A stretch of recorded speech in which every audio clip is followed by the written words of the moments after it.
성적표를 받자마자 제가 수시로 적은 대학교의 최저를 하나도 맞추지 못하였다는 것을 알게 되었어요. 그렇게 수시로 의대를 갈 수 없게 되었고, 또한 최저를 맞추지 못했다는 것은 정시로도 제가 목표로 한 의대에 갈 수 없다는 뜻이었어요. 결국 그날 저는 재수를 결심하게 되었습니다. 첫 번째로 국어는 꾸준히 조금씩 하려고 노력했어요. 수업을 집중해서 듣고 선생님이 시키는 것만 잘 하자라고 생각했어요. 현역 때는 국어를 잘한다고 생각했고, 실제로도 모든 모의고사와 기출 시험지에서 1등급에 해당하는 점수만 받았었기 때문에 거의 공부를 하지 않았어요. 그러나 결과적으로는 수능 당일 처음으로 2등급을 받았고, 또 그 실수를 반복하지 않기 위해서 재수를 할 때 하루에 작은 시간이라도 빼먹지 않고 꾸준히 글을 읽고자 노력했어요. 두 번째로 수학과 과학 탐구의 경우 현역 때 문제를 푼 양이 적었고, 저 혼자 고민하는 시간이 길어 효율이 떨어졌다고 판단했어요. 그래서 문제 양을 늘리기 위해 여러 가지 출처의 문제들을 풀어나가며 저만의 체계를 완성하려고 했어요. 그 과정에서 저 혼자 고민하는 시간을 줄이고 선생님들께 질문하며 팁과 태도 등을 빠르게 흡수하려고 노력했어요. 사실 등급 기준으로 성적 상승폭은 크게 차이가 있지 않아서 조금은 부끄럽기도 하고 또 아쉽기도 해요. 그러나 실력은 분명 향상되었음을 느끼고, 또 재수 기간에 오랜 훈련이 없었더라면 어려웠던 이번 수능에서 이 정도의 성적을 거둘 수 없었을 것이라고 확신하고 있어요. 다른 학원은 정해진 선생님의 정해진 수업을 모두 들어야 하는데, 그와 달리 내가 부족한 과목을 위주로 공부하고 자습 시간을 많이 확보할 수 있도록 스스로 시간표를 짜는 시스템이 마음에 들었어요. 특히 저는 국어와 영어는 자신이 있었고, 또 수학과 과학 탐구에 더욱 집중을 하고자 했는데, 그것이 가능하다고 느낀 곳은 강남 하이퍼 의대관 뿐이어서 선택하게 되었어요. 가장 도움이 되는 프로그램을 하나 꼽기보다는 각각의 프로그램들이 서로 연결되어 큰 효율을 이끌어내는 것 같아요. 필요한 과목에 집중하고 내가 원하는 선생님을 선택할 수 있게 해주는 나만의 시간표와 그 계획을 잘 실천하고 있는지 눈으로 확인하게 해주는 주제 파악, 또 모든 과정을 함께 하시고 조언도 해주시는 전략 담임 선생님까지 하나의 시스템으로서 큰 도움이 되었어요. 올해 수업을 들었던 모든 선생님이 감사했기 때문에 모두 소개하고 싶어요. 국어는 권준호 선생님과 함재용 선생님의 수업을 들었어요. 권준호 선생님은 독서와 문학 모두 다루시는데 중요한 작품과 제재를 선정하여 집중적으로 훈련시키는 방식이 좋았어요. 또한 모든 글을 하나의 방식으로 읽는데 초점을 맞추시기 때문에 복잡하지 않다는 수업 특징 또한 마음에 들었어요. 함재용 선생님은 문학 수업을 하셨는데 수특과 수완에 있는 모든 작품의 전문을 가져와 공부시키셨던 점이 인상 깊어요. 그것이 시험장에서 안정감을 들게 하였던 것 같아요. 또한 굉장히 따뜻하게 학생들을 대해주셔서 수험 생활 동안 힘을 얻을 수 있었어요. 수학은 여러 선생님의 수업을 들었는데 그 중에서 3명의 선생님이 기억에 남아요. 손영찬 선생님은 실제로 시험장에서 사용할 수 있는 내용만 가르치신다는 점이 강점이라고 생각해요. 또한 질의응답을 굉장히 친절하게 받아주셔서 놓친 내용이나 헷갈리는 것들을 점검하기에 용이해요. 김한섭 선생님은 최상위권을 위한 팁과 시험장에서의 태도를 가르쳐주세요.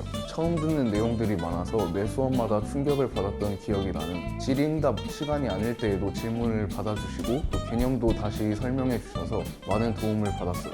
강윤구 선생님은 제가 따로 할 말이 없이 그냥 수능 수학의 체계를 만들어 주시기 때문에 후배들에게 무조건 추천하는 선생님이에요. 과학탐구의 경우 물리 서진섭 선생님의 수업을 들었는데 항상 재미있게 수업하시면서도 문제를 굉장히 빠르게 풀 수 있는 방법을 알려주셔서 도움이 되었어요. 개인적으로는 수험 생활의 비타민이셨던 것 같아요. 타인에게 신경 쓰지 않는 것이 가장 중요한 것 같아요. 개인적으로 재수를 하는 기간이 오로지 스스로에게만 집중할 수 있는 인생에서 얼마 되지 않는 기회라고 생각하였어요. 타인과 비교하면서 자책을 하고 스트레스를 받는 것은 현명하지 않다고 현역 때의 경험에서 많이 깨달았어요. 그래서 1년간 SNS를 전혀 하지 않았습니다. 대학 다니는 친구들의 근황을 보지 않는 편이 정신 건강에 좋다고 생각을 했고, 재수를 하게 될 후배들에게도 진심으로 SNS를 하지 않는 것을 추천하는 바입니다. 열심히 공부를 하였는데도 점수에 변동이 없을 때 가장 힘들었어요. 저의 경우에 수학이 가장 부족하다고 판단해서 학습 시간에 7알가량을 수학에 투자하였지만 점수가 한동안 제자리여서 자책도 많이 하고 또 답답하기도 했던 기억이 나요. 그러한 스트레스를 극복하기 위해서 휴식이 필수적이라고 생각을 해요. 휴식을 할 때 무엇을 하든지 상관은 없지만 공부와 관련된 생각을 하지 않는 것이 중요한 것 같아요. 쉴 때는 쉬고 놀 때는 놀기를 명심하면 스트레스를 푸는 데 도움이 될 것 같아요. 저는 모의고사의 점수에 큰 의미를 부여하지 않으려고 했어요. 특히 사설 모의고사는 평가원의 문제와는 경향, 난이도 등의 많은 부분에서 차이가 있다는 것이 느껴졌기 때문에 실력 확인 용도로만 사용을 하고 또 시험을 풀 당시에 몰랐거나 자신이 없었거나 어려웠던 문제를 위주로 복습하는 것이 더욱 중요하다고 생각했어요. 반면에 평가원 모의고사는 수능과 직결된 문제들로 받아들였기 때문에 조금은 더 진지한 마음으로 시험을 보고 쉬운 문제들을 포함한 모든 문제에 대해서 선생님들의 풀이와 나의 풀이를 조합하여 시험장에서 할 수 있는 최선의 풀이를 만들려고 노력했어요. 현역 때도 같은 공부를 하였기 때문에 개념은 이미 알고 있다고 판단을 했고 따라서 개념 정리보다는 문제를 많이 풀고 또 그 풀이법들을 정리하는 것이 도움이 된다고 생각했어요. 이때 다양한 문제수로 이루어진 모의고사, 또 어려운 킬러 문제들을 제외한 모의고사 등의 여러 가지 형식의 모의고사와 문제의 질과 양이 만족스러운 여러 교재들이 제공이 되어 도움을 받을 수 있었어요. 월마다 치게 되는 이투스 모의고사는 전 과목이 고르게 좋은 퀄리티를 지녀 실력 확인과 더불어 실제 시험을 대비하고 저만의 루틴을 만드는 데 큰 도움이 되었어요. 사실 저는 의대를 도전하기에는 내신과 수능 모두 애매한 성적이었지만 그럼에도 이정훈 선생님께서 계속 격려를 해주시고 또 저의 계획과 목표를 믿어주셨어요. 가장 좋았던 것은 학생들이 자율적으로 판단하고 행동할 수 있도록 존중해 주시는 것이 느껴졌던 점이에요. 또 생활을 할 때 계속해서 신경을 써주시고 수시 원서도 고민을 많이 해주셔서 결국 저에게 의대 합격이라는 결과를 가져다 주신 은인이라고 생각하고 있어요. 처음에 재수를 시작할 때에는 1년 하는데 성적 안 오르겠어? 같은 막연한 기대를 가질 수 있지만 실제로 공부를 하다 보면 기대만큼 점수가 오르지 않는 경우가 있을 수 있어요.